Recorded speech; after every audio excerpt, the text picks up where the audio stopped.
18회 공정무역 커피. 사람들은 평소 생각지 못했던 커피 한 잔의 의미를 깨닫게 된다.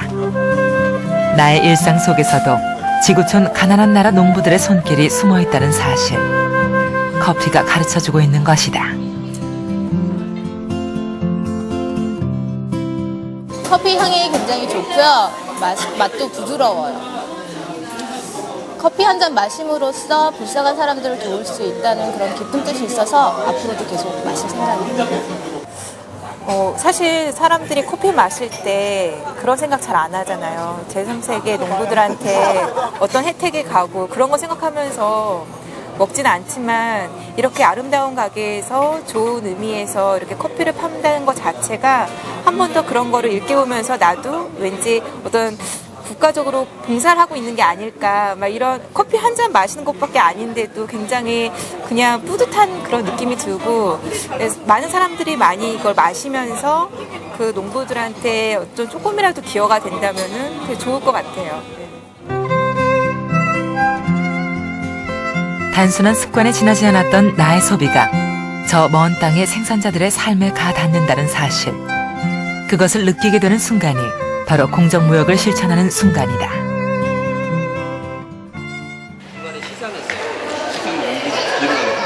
공정무역을 실천하는 또 다른 단체, 둘의 생협. 2006년 9월, 조합원들과 함께 특별한 행사를 열었다. 팔레스타인으로부터 수입하고 있는 올리브유의 생산자를 직접 만나는 행사다. 항상 전쟁, 또 죽음, 가족들과의 이별, 그다음에 외부 생활과의 그 접촉이 끊겨진 상태에서 굉장히 힘든 생활을 하고 있습니다. Best regards from all of them to our police and our solidarity peoples. 바로 팔레스타인의 상황에 대한 설명으로 이어졌다. 이스라엘 군인이 팔레스타인 농민들의 수확을 하지 못하게 하고 있는 모습입니다. 수확을 하지 못하고 지금 떠나라고 위협을 하고 있는데요. 끊이지 않는 내전과 갈등의 땅, 팔레스타인. 농민들은 생계의 수단인 올리브 나무까지 빼앗기고 있었다. 사람들은 어느새 올리브유를 넘어 팔레스타인 사람들의 삶을 만나고 있다. About the olive oil, after harvest. 이어서 팔레스타인 올리브유를 가지고 만든 요리들을 선보였다. 조합원들은 평소 사용하던 올리브유에 좀 더 특별한 정성을 담아서 요리를 했다.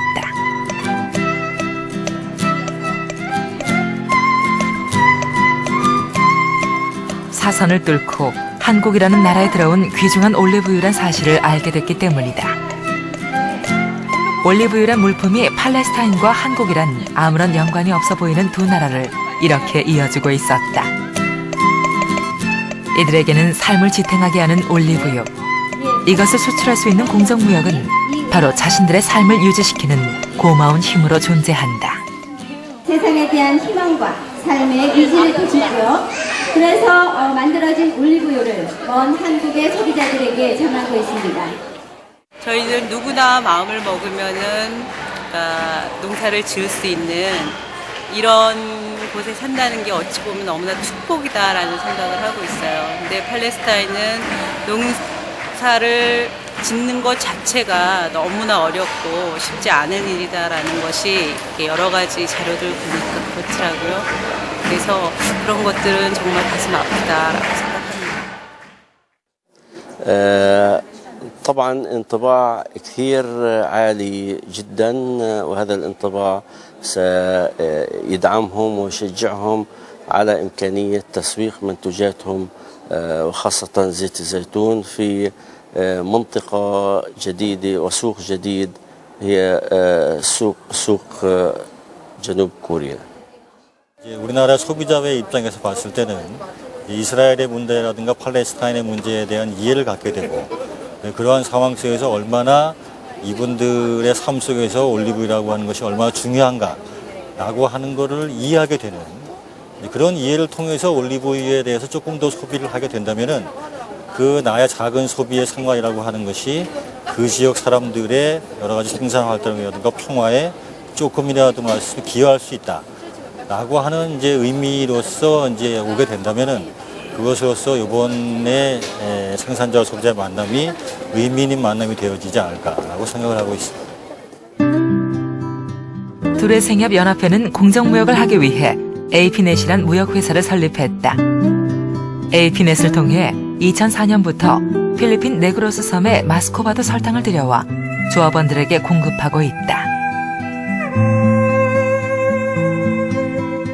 AP넷 운영위원회, 그간의 활동에 대한 평가와 앞으로의 사업 계획에 대해 논의하고 있다. 처음 마스코바도 설탕에 이어 두 번째 상품으로 팔레스타인 올리브유를 선정했다. AP넷은 일본의 ATJ의 권유로 민중교육이란 이름으로 공정무역 사업을 진행하고 있다. 조합원들은 지난 여름 설탕을 생산하고 있는 필리핀의 네그로스 섬을 직접 다녀왔다. 이번에는 굉장히 많이 했어요. 많이 해서 거의 조합 방문하신 조합원들이 거의 극기훈련에 가까웠다 이렇게 말씀을 하셨는데 생산자들의 생활과 물품의 생산 과정을 보고 민중교육의 참 의미를 체험하는 행사였다. 저희가 늘 쓰고 있는 생활재이지만 우리가 우리나라에서 자급할 수 없는 그런 농산물에 대해서 외국에서 수입할 때 기왕이면 외국의 어려운 제3세계의 어려운 농민들을 돕고 또 그분들이 또 환경을 위해서 땅을 살리고 유기농업을 하고 또 자립할 수 있는 그런 사람들에게서 수입하는 것이 좋겠다 이렇게 생각을 했어요. 그래서 필리핀의 네그로스에서 생산하고 있는 마스코바도 설탕 또 팔레스타인의 농민들이 생산하고 있는 올리브오일 이런 것들을 수입하거든요. 그런데 실제로 수입하면서 거기에다 일정량의 기금을 조성을 했어요. 그래서 그 기금을 가지고 그렇게 정말 환경을 생각하고 또 자립을 원하는 그런 농민들을 돕자 이렇게 해서 이 일을 하고 있습니다. 필리핀 네그로스 섬. 필리핀의 설탕 그릇이라고 불릴 만큼 사탕수수 농사가 주를 이루는 섬이다. 필리핀 전체 설탕 생산량의 60%가 이 네그로스 섬에서 나온다. AP넷은 바로 이곳 네그로스 섬에서 생산되는 설탕을 수입하고 있다. 여기서 수입이란 기업을 상대로 하는 것이 아니라 사탕수수를 재배하는 농민 공동체들과 직접 거래를 하는 것이다.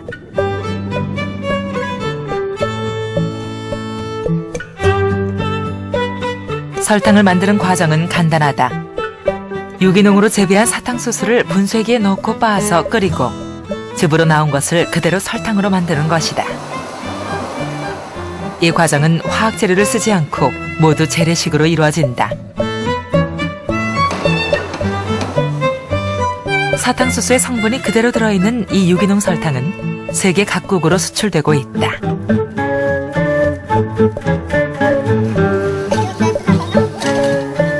설탕 수입과 함께 AP넷은 사탕수수 농민들을 위한 지원 사업도 하고 있다. 이름하여 네그로스 프로젝트. 마을에 우물이 없는 곳에는 우물을 설치했고 농사일에 필요한 양속이나 트랙터를 지원해주기도 했다. 지원금은 설탕 한 봉지를 팔 때마다 200원씩 적립해서 마련한 것이다. 지원된 것 중에는 염소도 있다. 염소를 길러 새끼를 낳으면 또 다른 사람에게 지원이 된다. 200원이 모여서 만든 이 변화로 네그로스 사람들은 예전보다 더 나은 삶을 살게 됐다. 사탕수수 생산자 단체로부터 직접 들여온 설탕은 둘의 생협 매장에 진열되고 또 주문에 따라 조합원에게 직접 공급된다. 저 먼 필리핀 생산자들에게 삶의 희망이 되어준 설탕은 이곳 서울에서도 소비자들의 기쁨이 되고 있다. 지금까지는 몰랐던 공정한 거래를 통한 소비의 기쁨이다. 이 설탕이 일반 시중에 나오는 설탕이랑 좀 달리 필리핀 네그로스 섬에 아주 빈약하게 사시는 농민들하고 저희가 직거래를 하는 거거든요. 그래서 이 설탕을 사시게 되면은 이제 200원의 적립금이 농민들을 도울 수 있는 그걸로 기금으로 적립이 돼요. 그래서 시중에 나오는 설탕이랑 가격 차이가 굉장히 저렴하고 또 드셔보시면 맛도 굉장히 좋고 올리브유는 팔레스타인 거기는 전쟁 지역이잖아요. 그쪽 농민들도 필리핀 사람들 못지않게 어렵게 사시는데 팔레스타인 농민들을 도와주는 민중교육 생활제예요. 한번 드셔보시고 평을 한번 해주세요. 네, 주세요. 네. 이것도 한 병. 네, 고맙습니다. 이거 한 봉지를 제가 삼으로 인해서 여기서 나오는 이윤이 우리 뭐 일반 기업체 같은 경우는 기업이 다 가져가고 이러잖아요. 그런 게 아니고 여기서 뭐 정말 조그만 거라도 제3세계 민중들을 위해서 조금씩 쓰여지고 또 그럼으로 인해서 그 사람들의 삶의 질이 바뀌는 거잖아요. 거기에 일조를 한다라는 그런 생각을 가지고 날마다 사는 건 아니지만은 그런 마음은 가지고 있어요. 그 필리핀에 우리는 작은 액수를 부담하지만 생산자한테는 큰 도움이 된다고 하니까 그렇게 뭐 큰 의미를 갖고 그러는 건 아니고요. 그냥 소박한 생각으로 하는. 재앙과도 같은 가난. 가난이 빼앗아간 것은 삶에 대한 기쁨이었다. 이들이 얻고자 하는 것은 그 빛나는 기쁨이었고 서로의 얼굴에 그려지는 흐뭇한 미소였다. 가난으로부터 벗어나는 길. 그것은 가진 자가 못 가진 자에게 베푸는 자선이 아니었다. 가난은 불공정한 거래의 틀을 벗어날 때 극복할 수 있는 것이었다. 좀 더 인간다운 삶을, 좀 더 자연에 가까운 삶을 살면서 미래를 꿈꿀 수 있는 것.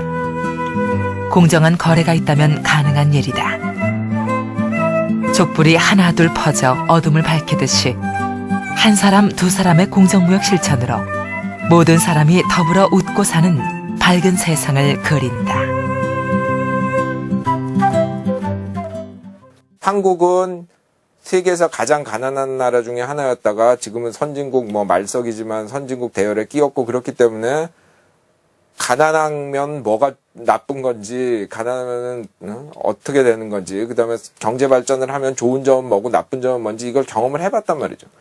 그렇기 때문에 어떤 선진국과 후진국 간의 어떤 중재자적인 역할을 하면서 그 국제무대에서 상당히 입지를 넓힐 수도 있는 그런 독특한 위치에 있는데 그거를 전혀 이용을 못하고 있는 거죠.